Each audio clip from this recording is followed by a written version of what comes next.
Just they're going to play extremely hard. They're at home. They haven't had the non-conference that they would like. They had their best player injured the very beginning of the year, and it's been a struggle for them, but they are going to play hard. They're going to get the ball in the post. Number 45, Kelly Thompson, is going to take a lot of shots, and she's a very, very good player. Elena Cesar, who is our post player, is very good as well. And they've got a good supporting cast. They just haven't been able to get over the hump, and they've played a very good schedule. So it's going to be a point where, especially Vegas, with a 4-10 record, is going to say, look, everybody's 0-0. So it's a fresh start. And we've got to be ready for everything. Press, zone, man, pressure, anything and everything that we can get from them. How's the team coming off that last game? Really well. Yeah, I mean, it was a tough loss. And, losses are hard as it is, but the way we lost is what stuck in all our throats. The nice thing is when we came back to work, those kids cared as much as we do, and that's what you want to see. So they were just as upset. They were just as mad watching film. And after we watched the game, we went back to practice, and I really, really respected the way they came back on the court, embraced the changes that we've made, and they're just ready to win. And that's what you want to see out of a team. Tisha in particular, now that she's starting to kind of get into the flow a little bit, what do you like that you've seen from her and how she produces? I like her because she's aggressive and she's not scared. The Colorado game, her and Jordan Erskine, and even Khadijah in some respect, but her and Jordan really just didn't back down to anything. They went out there and attacked the defense. They went after offensive rebounds. They played defense well. They didn't get pushed around. And, a lot of it is playing in the Big 12 for a year and a half and understanding what that's all about. And then she brings that to our team. So when they see Tisha doing it, everybody kind of steps up and says, this is a whole new level. And she's brought a ton of energy to our team just in the past year and a half. And now that she's able to play, she brings even more energy because, it's hard. It's hard practicing a whole year and then playing, and then not playing. So. Are there reasons that UNLV has been playing, struggling or whatever, and are there things you can take advantage of? Their best player, Mia Bell, had microfracture surgery beginning of the year, and that took a lot away. She's a very good player. Now, Kelly Thompson is a guard that's very dangerous, but when you can take maybe her away a little bit, take the post play a little bit and pressure them, I think that we can exploit some of the things that they do.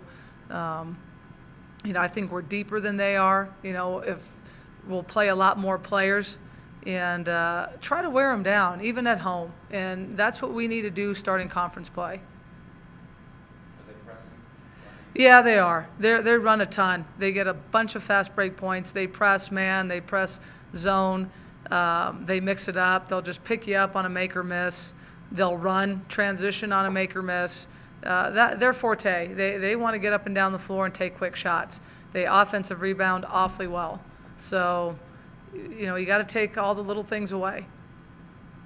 How do you look at the conference? Wide open. I mean, Wyoming has proven that they're the team to beat. With San Diego State not that far behind, but both teams are awfully good. I think Fresno State is very, very good, and they've had a pretty good conference record. It's the same as ours. But, then you look down. I mean, you have Boise, you have just us. I'm trying to think who else. But, Colorado State's well coached. They're just low in numbers. But I think it's pretty open. You talked about making changes between the last game and this one. What changes? We've changed our lineup a little bit. We're putting Tish and Diva at the perimeter positions, getting them more minutes, giving Sarah and Caroline a little bit more of a break so they don't have to do everything. Diva playing the 3 and the 4. It's a little bit harder for her to learn the plays at both positions, but she's doing a great job with it. And, I think that's what's going to help us get the quicker starts. We've just started very slow, off the gate, and we need a little bit more energy and a little bit more push, and I think Diva and Antisha can give us those. Last year, you had the guys helping out with the program. More than anything, a numbers thing. Yes. But now you have some numbers, but you still have them helping out I think they just bring us such a great dimension for us. So like today, we only had 2 guys. We have 6 total, but they're on Christmas break. So you get the guys in, and they can still be the scout team and run their offense. For me, then, I can get, 8 or 9 people on the red team. This time we had 10. And it's a more of a free-flowing game for a substitution during practice. I can rest some kids that aren't practicing the whole time, so it's not a true scrimmage on 6-on-6 or 7-on-7. And we will do that for conditioning purposes, but the guys still bring a big dimension for us so they can be a scout team.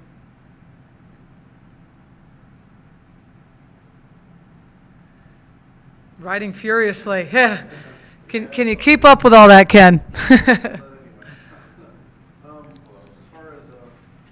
guys go, got 3 out of your first 4 on the road in the conference. I mean, do you feel like going into this you have to win a game or 2? Yeah, no question. And for whatever reason, I don't mind the road. I really don't. I think this is good for us, but we have to get a couple of wins at least. I mean, we'd like to go 3-0, but we have 3 or 4 on the road. But I like it because you see the end of the year, we're at home. And if we want to make a push for the conference, to start early and go 3-0 on the road would be awesome. It would be incredible. And then you have that push at the end.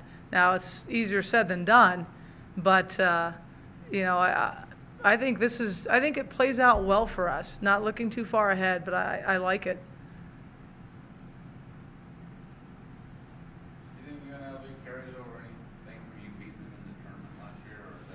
Oh, I think so. I mean, you can say it's just another game, but yeah, I think so. I mean, you see some of the early clips when we first started, and, Boise State had talked about us knocking them out and how they finished. UNLV had some comments on that, and rightfully so. I think I would too if I were them. So there's no question, aside from everything else in the back of their mind, we were the team that knocked them out of the tournament on their home floor. And, I'm sure they have the articles and the different things up in their locker room.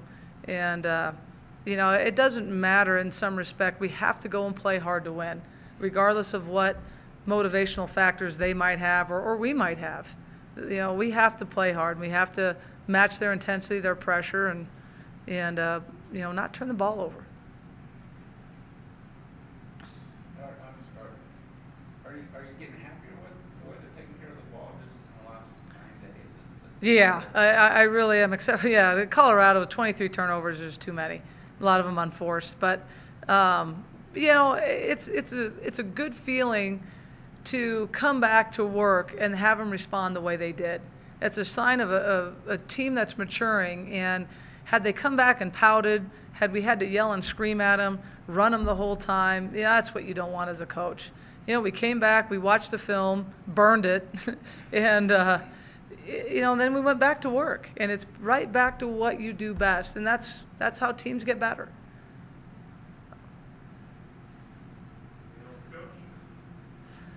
All right, they should be done here pretty soon if you guys want anybody else. Okay, Tiva's playing well, really well.